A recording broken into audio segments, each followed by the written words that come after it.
you get home from a good night. Not a bad one. A good one. You laughed at things that were actually funny. You held up your end of the conversation. Someone said, "We should do this more often," and they meant it. And then you closed your door, and the quiet in your place is somehow bigger than it was before you left. You don't tell anyone about that part. Out loud, it sounds ungrateful. You have people. You just spent 4 hours with them. I do this too. I still do it. I've done it after nights I would honestly describe as some of the better nights of my year. So I want to spend the next few minutes on that specific gap. The one between "I have people" and yet. Not to fix you. There is nothing broken in that sentence. Just to give the gap a more accurate name than the one we were handed. Because the name we were handed is lonely, and we were taught that lonely means alone, which means every solution we get is a numbers solution. Go out more. Say yes more. Join the thing. Add one more group chat. 10 days ago, on July 15th, a study came out in Nature Communications that is useful here. Not because it tells you how to feel, but because of how it splits the question up. Researchers from Bristol, Nesta, Amsterdam UMC, Oxford, and Manchester took two things we usually smash together and measured them separately. Social isolation, the number of social connections you have. Loneliness, the quality of them. Then they came at it 3 separate ways. A straightforward observational analysis, a comparison between siblings, and a genetics-based method. Because of 3 methods that can each fail in 3 different ways, all point the same direction, the evidence is stronger than any one of them on its own. Here is what they found. Both of them, the number and the quality, were linked to worse mental health and lower well-being. So, I am not going to stand here and tell you that going out doesn't matter. It does. That column is real. But loneliness, the quality column, was the one that also showed up linked to worse general health overall. I should be straight with you about the limits. This looked at middle-aged and older adults, and it measured loneliness at a single point in time. The researchers said so themselves. It doesn't settle everything, but it is enough for the one thing I want to take from it. The feeling is not a character flaw. It is not you being dramatic or ungrateful or soft. It is a real thing, measurable, with weight. Whatever else you do tonight, you can put down the part where you are also embarrassed about it. And it means there are 2 columns. Almost all the advice you have ever been given is aimed at the first one. So let me try to name the second one.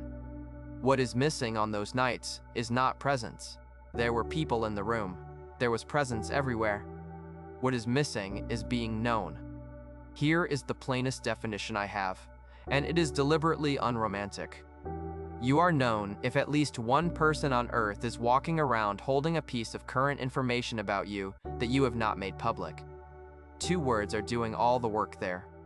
The first is current. A lot of us are surrounded by people who know a previous version. They know who you were 3 years ago, and they are not wrong. They are just out of date. Nobody told them there was an update. That is why some reunions leave you emptier than the night you stayed in. You spent 4 hours maintaining a file that expired. The second word is holding. Not, was told once, holding. Still has it. Would recognize it if it came up again next month. And once you have that definition, the arithmetic changes. One person who knows what has actually been sitting on your chest this week outweighs 20 people who know your job title. Not because the 20 are fake. They are lovely. They are just working from the old file. Now, why does this happen to basically all of us? Because it does. This is not a niche defect. 3 reasons, and none of them are that you are bad at this. First, we are trained to report status, not state. How have you been? Yeah, good, busy. That is not a lie. That is a protocol. And the protocol exists for a good reason. It lets us have 40 small interactions a day without any of them turning into a therapy session. If every "how are you" had to be answered honestly, nobody would get anything done. The protocol is doing its job. The problem is only that the protocol has no off switch, and nobody ever showed us where the switch would be. Second, being known costs something. To be known, you have to hand someone a real thing, and then let them be a person about it. They might not catch it. They might forget it. They might bring it up as a joke in front of other people 6 months from now. So not saying it is not cowardice. It is a risk calculation, and it is a reasonable one. I want to be clear about that, because I think we are too quick to call this fear. It is not fear, it is pricing. Third, and I think this is the big one, the structure is gone. School, university, a dorm, a team, a first job where everyone was equally lost. Those things forced you to bump into the same people over and over without either of you scheduling it. Depth was not something you were braver about back then. Depth was a byproduct of repetition. Then adulthood arrives, and every single meeting requires somebody to initiate. Someone has to text. Someone has to propose a date. Someone has to move something. That is not you getting worse at friendship. That is a calendar problem. The machine that used to generate closeness for free got switched off, and nobody announced it. I misread this in my own life for a long time. I assumed the answer was to meet more people. So I met more people, and the same quiet was waiting for me when I got home. I was adding to the first column. The gap was in the second. There is an old idea that helps here, and it is Jung's. Jung had a word for the version of you that goes out, the persona, and it is worth saying clearly, because the word usually gets used as an insult. Jung did not think the persona was a bad thing. He described it as a functional complex that exists for reasons of adaptation and convenience. It is a tool. It is how you get through a meeting, a wedding, a difficult relative, a Tuesday. You are supposed to have one. There is only one situation where it becomes a problem, and it is this. If the persona is the only part of you that ever gets seen, then the persona is the part that gets liked, which explains a strange experience a lot of us have and rarely say out loud. Someone compliments you, genuinely, warmly, and something in you goes, he likes that version of me. That is not you being self-deprecating. That is an accurate observation. He does. It is the only version he has been shown. That is not his fault, and it is not yours. Jung's word for growing into the whole of yourself was individuation. Literally, he wrote, becoming one's own self. Now here is where I have to be careful, because I don't want to put words in a dead man's mouth. Jung's idea is about work you do inside yourself. What comes next is mine, from my own life, and you are free to throw it out. I don't think most of us can do that part alone. I think what makes the unpolished part of you feel survivable is that it got seen once by one person who then stayed, not who fixed it, not who agreed with it, stayed. A quick word about screens, and then I will leave it alone, because your phone is the problem, is a cheap thing to say and you have heard it 1,000 times. I only want to point at one structural difference. The weight of being known comes from the fact that the other person could have walked away and didn't. Anything that cannot walk away can hold a great deal of information about you without any of it costing it anything.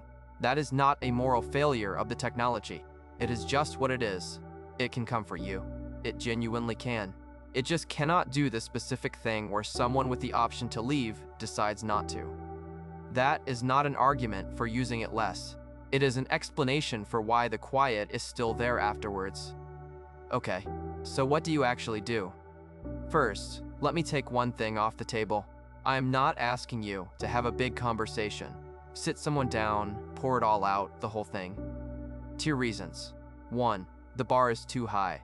Set it there and you will not do it this week, and probably not next week either. 2, it usually doesn't even work.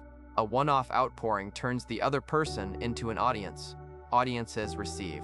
They don't hold. The variable is not intensity. It is frequency. One small true thing beats one big confession, every time. So here is the whole assignment, and it is one line. This week, tell one person you already trust one true thing about who you are right now. 1. That is it. Let me define the terms, because this is where it usually goes vague. An update is what happened to you. A true thing is what it did to you. Work has been busy. That is an update. Work has been busy, and I have started dreading Sunday afternoons. That is a true thing. And if you want them, here are 3 sentences you can steal outright. I have used all of them. The first one.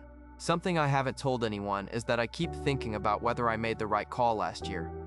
The second one. You asked how I was, and I said fine. Honestly, this week has been more like treading water. And the most useful one. I don't need you to fix it. I would just like one person to know. That last one does a lot of quiet work. It takes the other person off the hook for having a solution, which is usually the exact thing that makes people change the subject. Now let me tell you what it is going to feel like, so it doesn't ambush you. It will feel slightly stupid.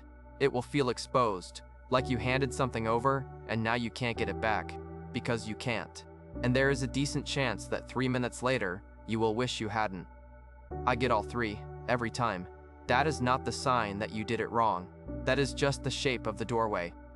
And it is possible the person won't catch it.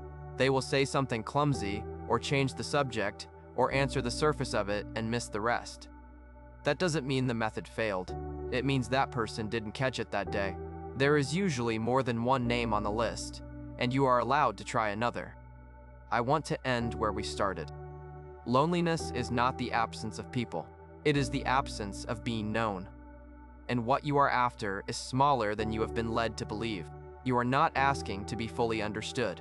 That is an enormous thing to ask of anybody, and I am not sure anyone ever quite gets it. You are asking for something almost administrative. That one person on this earth is currently holding an accurate piece of who you are, and that they are still around. That is it. That is the whole thing. So the next time you get home from a good night, and the quiet gets bigger when the door closes, I don't think that quiet is asking you for more people. I think it is asking for one of them to know. Thanks for staying up with me.